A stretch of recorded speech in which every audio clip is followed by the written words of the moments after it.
اور یہ ہماری نظروں کے سامنے ہمارے دیکھتے دیکھتے کم از کم چوتھی نسل ہے کشمیریوں کی جو ظلم سہ رہی ہے، جن پر ظلم کے پہاڑ توڑے جا رہے ہیں، چوتھی نسل.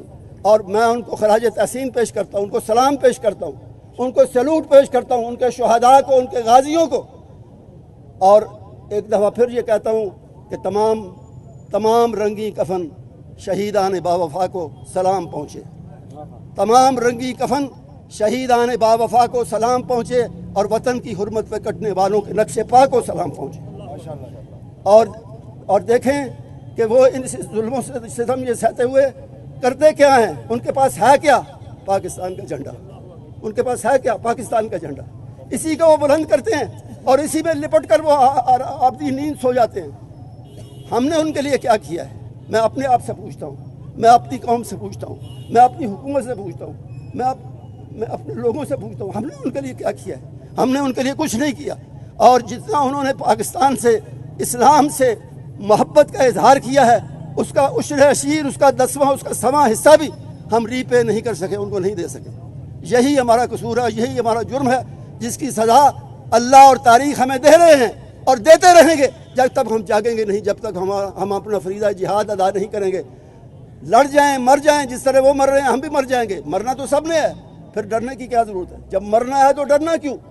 آگے بڑھیں، فوج آگے بڑھے، قوم اس کا ساتھ دے، حکومت اعلان جنگ کرے، اعلان جہاد کرے اور کشمیریوں کی مدد کے لیے آگے بڑھے. اس کے سوا اس مسئلے کا کوئی حل نہیں ہے. یہ مودی اگر سمجھتا ہے تو گولی کی زبان سمجھتا ہے، اگر گولی کے علاوہ کوئی ساجد میر کا اعلان، پاک فوج قدم بڑھو، ساجد میر کا اعلان، ساجد میر کا اعلان. کل میں حیران ہوا، پارلیمنٹ میں، سینٹ میں ایم کیو ایم کے ایک نمائندے ہیں، محمد علی سیف ان کا نام، بظاہر سیکولر، بظاہر دین سے تھوڑا ہی تعلق رکھنے والے، یہ تو نہیں کہوں گا کہ بے دین، لیکن دین سے تھوڑا تعلق رکھنے والے.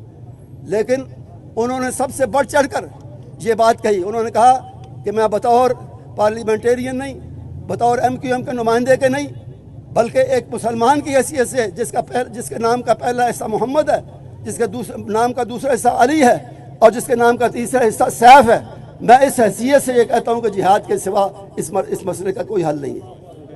اور یہ حقیقت ہے. مودی کوئی زبان نہیں سمجھتا. اگر سمجھتا ہوتا تو آج یہ ظلم بند ہو چکا ہوتا. جتنا دنیا نے اس کو سمجھانے کی کوشش کی ہے زبان سے، اگر وہ سمجھتا ہوتا تو آج تک یہ ظلم ختم ہو گیا ہوتا. لیکن ختم اس لیے نہیں ہوا کہ وہ یہ زبان سمجھتا ہی نہیں ہے، وہ گولی کی زبان سمجھتا ہے. سبیلنا سبیلنا الجہاد الجہاد، سبیلنا سبیلنا الجہاد الجہاد. ساجد میر قدم بڑھاؤ، ہم تمہارے ساتھ ہیں. اگر ہم یہ فریضہ ادا نہیں کرتے تو یاد رکھیں آج بھی ہم کشمیریوں کے مجرم ہیں اور کل بھی ان کے مجرم ہوں گے. آج بھی ہم اللہ کے مجرم ہیں اور کل بھی اللہ کے مجرم ہوں گے. اگر ہم یہ فریضہ ادا نہیں کرتے، یہ فریضہ ہم پر واجب ہو چکا ہے. مظلوموں کی مدد، مظلوموں کی مدد، وہ جو دن رات دعائیں کرتے ہیں.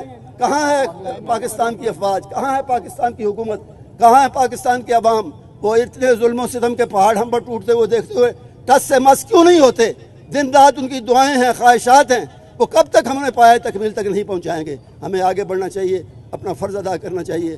میری دعا ہے کہ کشمیر کی آزادی کی منزل جلد آئے. وہ اپنی مرضی سے پاکستان کے ساتھ شامل ہونا چاہتے ہیں، اپنی مرضی سے شامل ہوں، اپنی مرضی سے آئیں، اپنی مرضی سے. جس طرح پوری دنیا کے لوگوں کو حق خود ارادیت دیا جا چکا ہے، دیا جا رہا ہے، اس طرح ان کا بھی یہ حق ہے. اس کے لیے وہ برسوں سے، 70 برس سے نہیں، کم از کم 1 صدی سے یا اس سے بھی زیادہ مدت سے وہ لڑ رہے ہیں. اس کے لیے وہ کوشش کر رہے ہیں. ان کا یہ حق بنتا ہے کہ انہیں حق خود ارادیت دیا جائے، انہیں اپنی مرضی سے اپنے فیصلے کرنے دیے جائیں. اور اس سلسلے میں پوری دنیا بالعموم اور پاکستان بالخصوص ان کی مدد کرے، انہیں اپنی منزل تک پہنچانے کے لیے ہر قسم کی قربانی دے، جس طرح آج تک وہ پاکستان کے لیے، اسلام کے لیے ہر طرح کی قربانی دیتے رہے ہیں. وآخر دعوانا الحمدللہ. کاروان دعوت قرآن و حدیث، مرکز جمعیت اہل حدیث پاکستان.